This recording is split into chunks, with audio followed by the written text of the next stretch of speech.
भ्यो नमः। दीपक को नमस्कार करने का है मंत्र।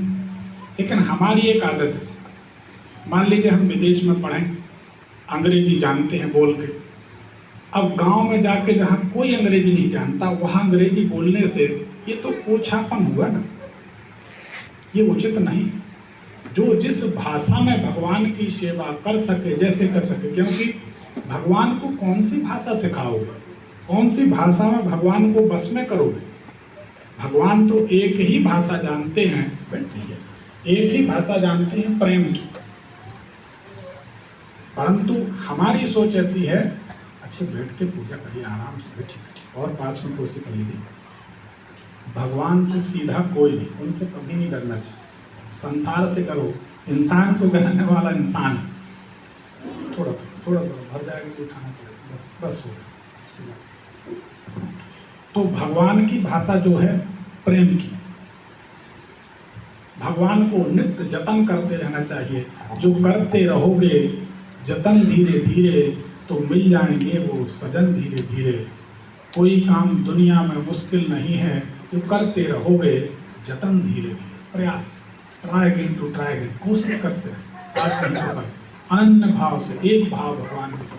शुक्रवार का दिन, आज कुछ नहीं, हम 15 मिनट 20 मिनट का समय भगवती के लिए देंगे। अगर रोज नहीं कर सकते, दिन में कर लो, रात में कर लो। रामायण में तुलसी बाबा लिखते हैं, भाव को भाव अनक आलसों, नाम जपत मंगल दिस दसों। भाव से जपे, कुभाव से जपे, आलस्य में जपे, अनक में जपे। दोस्ती कर लो या दुश्मनी, हर हाल में तारेंगे। तारना भगवान का काम। ये गला पकड़ रहा है, 3 दिन काम कैसे चलेगा, इसको थोड़ा ठीक करो ना बेटा। तो जब आप शुक्रवार का दिन चुनें, लक्ष्मी जी का दिन है, पहले जल से स्नान, नारियल का गोला ले लिया, दूध शक्कर से स्नान। अगर गोला से आपसे नहीं बनता, नहीं कर सकते, तो बाहर ना गिरे जल, ऐसे उठाए बढ़ रहना, वहीं पर हाँ रखिएगा। थोड़ा उठा लीजिए और उठाइए, अच्छे पकड़ के, बस। अब ये जल बाहर न गिरे। ये जल बाहर न गिरने का एक बड़ा रहस्य बता देते हैं। हो सकता है आप लोगों से कभी गलती हो जाती, अच्छे से पकड़ना। नारायण का जब चरणोदक किया जाता है तो हथेली के नीचे एक गमछा, रुमाल, कपड़ा लगा लेते। आपने देखा, नहीं तो हाथ ही लगा लेते। क्यों?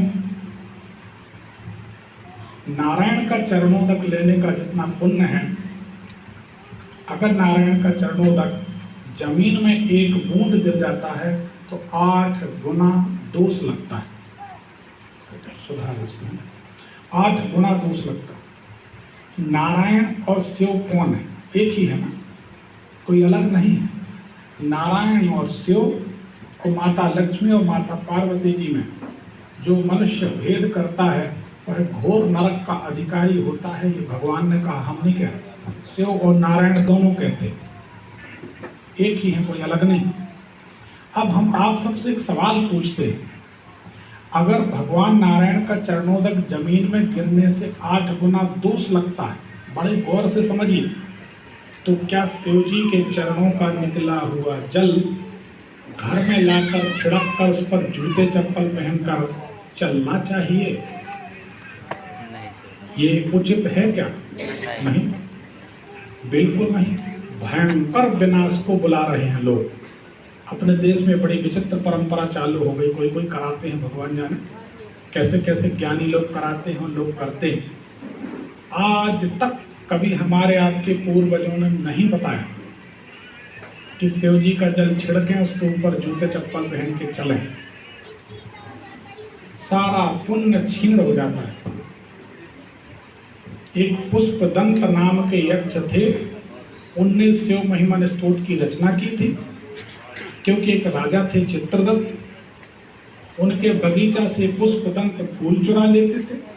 राजा के गुरु थे अच्छे ज्योतिषी, ज्योतिषियों के पास हर चीज का तोड़ होता, अगर वो चाह ले तो, नहीं चाहे तो अलग बात। अच्छे ज्योतिषी थे, उन्होंने कहा कि शिव जी का निर्माल्य खेत के चारों तरफ बिखेर दो।